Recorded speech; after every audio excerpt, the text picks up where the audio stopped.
దారుణం దుర్మార్గం ఏంటంటే ఆ బండి కింద ఆయన పడ్డం కంటే కాడ పడ్డ తర్వాత ఆయన తీసి ఈ లాగి పడేయడం, అవును. ఆ విషయం జగన్మోహన్ రెడ్డి గారు తెలిసి కూడా వెళ్ళిపోవడం. ఒకళ్ళు తెలియకపోతే ఆయన ఇంటెలిజెన్స్ విభాగం, ఆయన సొంత ఇంటెలిజెన్స్ విభాగం ఒకటి ఉంటది కదా, లేకపోతే ఆయన సంబంధించిన పోలీస్ వ్యవస్థ ఉంటది కదా, అది ఆయన సంబంధించిన జెడ్ కేటగిరీ, వై కేటగిరీ, ఏదో కేటగిరీల కింద పోలీసులు ఉంటారు కదా, వాళ్ళు ఏం బిగుతున్నట్టు. కాబట్టి ఖచ్చితంగా వాళ్ళు చెప్పాలి. వాళ్ళు చెప్పే ఉంటారు. వాళ్ళు చెప్పకపోతే వాళ్ళు అనవసరం. జగన్మోహన్ రెడ్డి వెనక వాళ్ళందరూ వెనక్కి వచ్చేసేయాల. లేకపోతే పోలీసులు ఉంటే పోలీసులు కూడా అనవసరం. ఇక్కడ ఏంటంటే ఆ పడిపోయిన వ్యక్తి స్థాయిని బట్టి మరణాన్ని గుర్తిస్తారా? పడిపోయిన వ్యక్తి ఒక మనిషిని గుర్తిస్తారా? ఎలా గుర్తిస్తారు? మనిషిని గుర్తించాలి. గుర్తింపు, ఎలాంటి గుర్తింపు జగన్మోహన్ రెడ్డి గారి దగ్గర, అక్కడ ఉండే అరాచక మోక వైసీపీ దగ్గర ఉన్నాయి.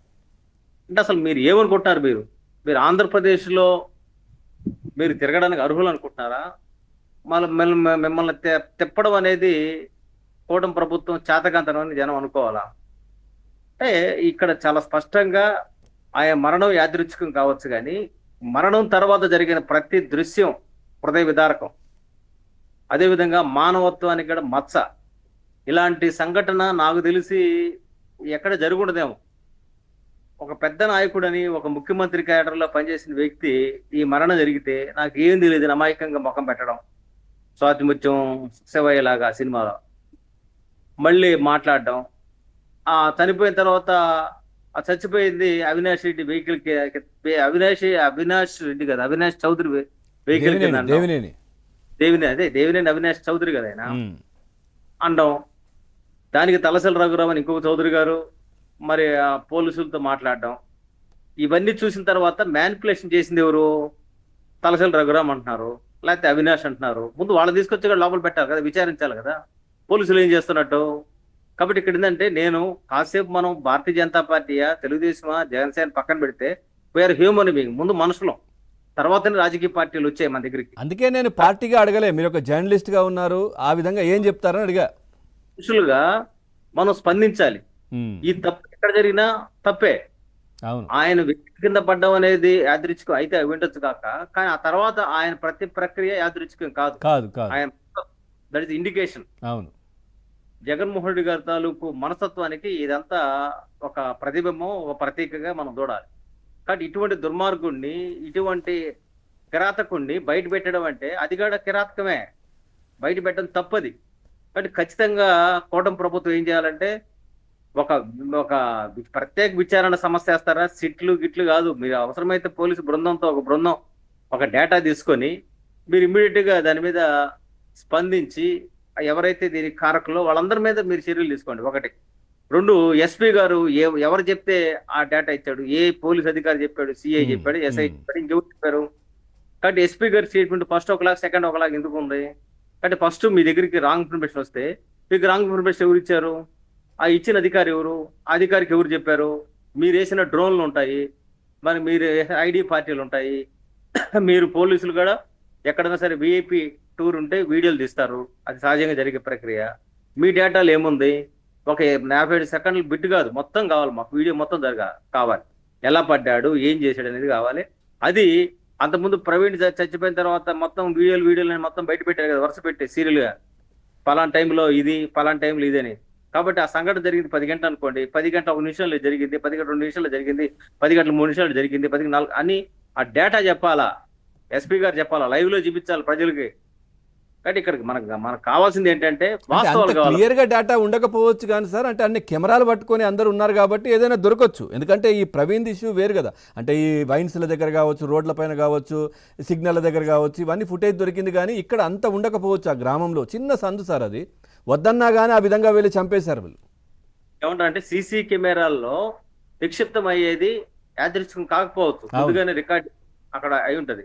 ఇక్కడ రికార్డెడ్ ఉంది కదా, ప్రతి బిట్టు పోలీసులు రికార్డ్ చేస్తారు. జగన్మోహన్ గారి పర్యటన వాళ్ళ పార్టీ వాళ్ళు చేస్తారు, మీడియా ఛానల్ చేస్తాయి, ఆంధ్రజ్యోతి చేసి ఉంటది, సాక్షి చేసి ఉంటుంది, అందరూ చేస్తుంటారు. సాక్షి చేస్తారు సార్, మమ్మల్ని మేము వస్తే భయపడతారు ఆయన. సాక్షి ఖచ్చితంగా వెళ్తుంది. ఇందాక వంశీ గారు అన్నట్టుగా ఆ ఫుటేజ్ అంతా తీసేశారంట, మొత్తం ఆ లింకే తీసేశారు. నేను చెప్పేది సాక్షి ఛానల్లో ఫుటేజ్ తీస్తుండొచ్చు, కానీ లోకల్ ఉండే ఛానల్స్ ఉంటాయి, మీడియా ఉంటది, ఇంకా పోలీసుల దగ్గర ఉంటది. అదే పోలీసులు వీడియో తీయకుండా ఎందుకుంటారండి పోలీసులు ఇంత నిజం. పర్యటన? ఉమ్. కాబట్టి ఖచ్చితంగా తీస్తారు. తీయకపోతే అదొక తప్పు, అదొక క్రైమ్. కాబట్టి ఏదేమైనా సరే మీరు ఫోర్స్కి లేక పంపిస్తారు, ఎలా పంపిస్తారు, ముందు చట్టం ఏం చెప్తుందో ఒకసారి అధ్యయనం చేద్దాం. చట్టం ముందు మీరు డ్రైవరు తెలిసి కూడా ముందుకు తీసుకెళ్తే అది పెద్ద క్రైమ్. ఎవరు భయపడే తీసుకెళ్ళాడా, లేదా జగన్మోహన్ రెడ్డి గారు చెప్తే తీసుకెళ్ళాడా, ఎందుకు తీసుకెళ్ళాడు ఆయన చెప్పాలి.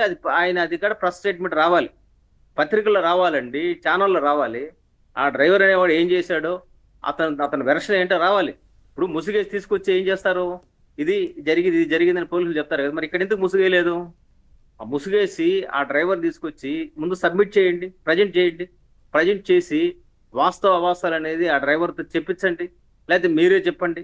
అంటే నేను ఏమంటానంటే ప్రభుత్వానికి మంచి పేరు రావాలంటే ఖచ్చితంగా అధికారులు బాగా పనిచేస్తే మంచి పేరు వస్తుంది.